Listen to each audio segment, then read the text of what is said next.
14th question. Find the equation of a straight line. இப்போ நம்ம equation of straight line கண்டுபிடிக்கணும். Passing through ஒரு பாயிண்ட்டும் இப்போ has the intercept which are in the ratio. intercept இருக்குது ஆனால் அது ரேஷியோவில் இருக்குதுன்னு சொல்கிறாங்க. இப்போது அந்த ரேஷியோவில் இருக்க அந்த இன்டர்செப்ட்ஸை வந்து எழுதியிருக்கோம். இப்போது a is to b is equal to 2 is to 5 அப்படின்னா a by b is equal to 2/5 தானே அர்த்தம். ரேஷியோவில் இருந்து அப்படி எழுதலாம். அப்போது ஏவோட வேல்யூ வந்து 2b/5 ஏவோட வேல்யூ.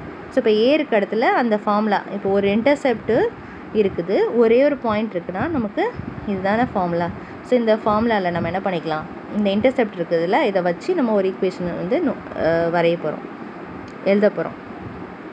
அப்போ ஏக்கு பதிலாக 2b/5 சப்ஸ்டியூட் பண்ணுறோம். பின்னே வச்சுருக்கோம். ஓகேவா, ஏன்னா நமக்கு இன்டர்செப்ட் தெரியாது, ஏபி வேல்யூ தெரியாது. ஸோ இந்த மாதிரி தான் கொடுத்துருக்காங்க, அதுலேருந்து நம்ம ஏ வேல்யூ கண்டுபிடிச்சிருக்கோம், பி அப்படியே வச்சுருக்கோம். ஸோ இப்போ இதை சிம்ப்ளிஃபை பண்ணுங்கள்.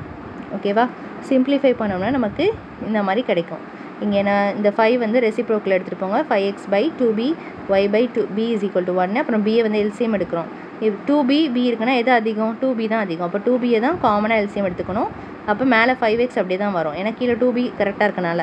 இங்கே பிக்கு இன்னொரு b வேணும். ஸோ அதே இங்கே பிக்கு வந்து இன்னொரு 2 வேணும். அப்போ தான் அந்த 2b ஆகும். b கூட எதை மல்டிப்ளை பண்ணால் 2b வரும், 2 மல்டிப்ளை பண்ணால். ஸோ அதே 2ஆல் மேலே மல்டிப்ளை பண்ணுங்கள். அப்போ 2yன்னு வந்துடும். கரெக்டாக. இப்போ 2y கீழே வந்து ஹோல் டிவைடட் பை 2b. அப்புறம் இதை இந்த சைடு எடுத்துகிட்டு போங்க. அப்போ 2b இப்படின்னு வந்துடும். இதுதான் ஈக்குவேஷன் 1.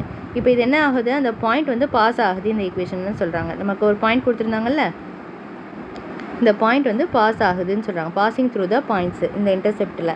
அப்போது அந்த பாயிண்ட்டை வந்து இந்த ஈக்குவேஷனில் எக்ஸுக்கும் ஒய்க்கும் பதிலாக சப்ஸ்டியூட் பண்ணணும். இது எக்ஸ் இது ஒய்னு வச்சுட்டு சப்ஸ்டியூட் பண்ணோன்னா பியோட வேல்யூ தெரிஞ்சிடும். இப்போ இந்த பியோட வேல்யூ தெரிஞ்சதா, இப்போ இந்த பியோட வேல்யூவை இதில் சப்ஸ்டியூட் பண்ணோம். இந்த ஈக்குவேஷன் இதில் பியோட வேல்யூ இல்லாமல் இருந்ததில் இந்த ஈக்குவேஷன் அதில் சப்ஸ்டியூட் பண்ணிவிட்டு அதுக்கப்புறம் நமக்கு இந்த மாதிரி வந்துடும். ஸோ இதை சிம்ப்ளிஃபை பண்ணி ஒரு ஈக்குவேஷனாக கொண்டு வரணும். ஓகேவா. ஸோ இப்போ பியோட வேல்யூ கண்டுபிடிக்கிறதுக்கு தான் அந்த பாயிண்ட்டை யூஸ் பண்ணுறோம்.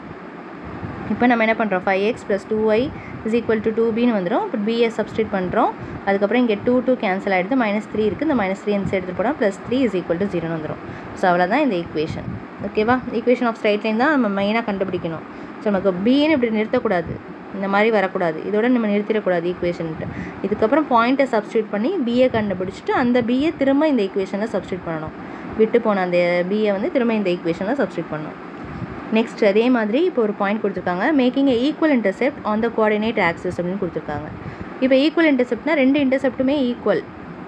ஓகேவா. அப்போ இங்கே ஒரு பாயிண்ட் இருக்குது.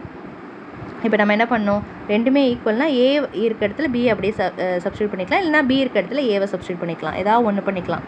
இப்போ பார்த்தீங்கன்னா எக்ஸு பை ஏவை அப்படியே வச்சுருக்கோம், பி இருக்க இடத்துல ஏவை சப்ஸ்டியூட் பண்ணியிருக்கோம். அப்போ காமனாக ஏ வந்துடுமா, ரெண்டு பக்கமே ஏன்னா காமனாக எழுதிக்கலாம். அப்போ ஏ அந்த சைடு எடுத்துகிட்டு போயிட்டா இது ஒரு ஈக்குவேஷனாக வந்துடும். ஓகேவா. இப்போ இந்த ஈக்குவேஷனில் ஏவை மட்டும் அப்ளை பண்ணிட்டா நமக்கு போதும், ஈக்குவேஷன் ஆஃப் ஸ்ட்ரைட் லைன் தெரிஞ்சிடும். சார் நமக்கு பாயிண்ட் இருக்குது, இந்த பாயிண்ட் தானே பாஸ் ஆகுது, இந்த பாயிண்ட்டை இந்த இதில் வந்து சப்ஸ்டியூட் பண்ணணும், எக்ஸுக்கும் ஒய்க்கும் சப்ஸ்டியூட் பண்ணால் ஏவோட வேல்யூ தெரிஞ்சிருச்சு. இந்த ஏவோட வேல்யூ கொண்டு போய் திரும்ப ஈக்குவேஷன் இதில் சப்ஸ்டியூட் பண்ணணும். சப்ஸ்டியூட் பண்ணிவிட்டு இதை இந்த சைடு எடுத்துகிட்டு போயிட்டோம் அப்படின்னா நமக்கு வேல்யூ தெரிஞ்சிடும். ஸோ அவ்வளோதான் இந்த சம்முடைய ஆன்சர். ஸோ வீடியோ பிடிச்சிருந்தா லைக் பண்ணிவிட்டு உங்கள் ஃப்ரெண்ட்ஸ் கூட ஷேர் பண்ணுங்கள். மறக்காமல் சேனலை சப்ஸ்கிரைப் பண்ணிக்கோங்க. தேங்க்ஸ் ஃபார் வாட்சிங்.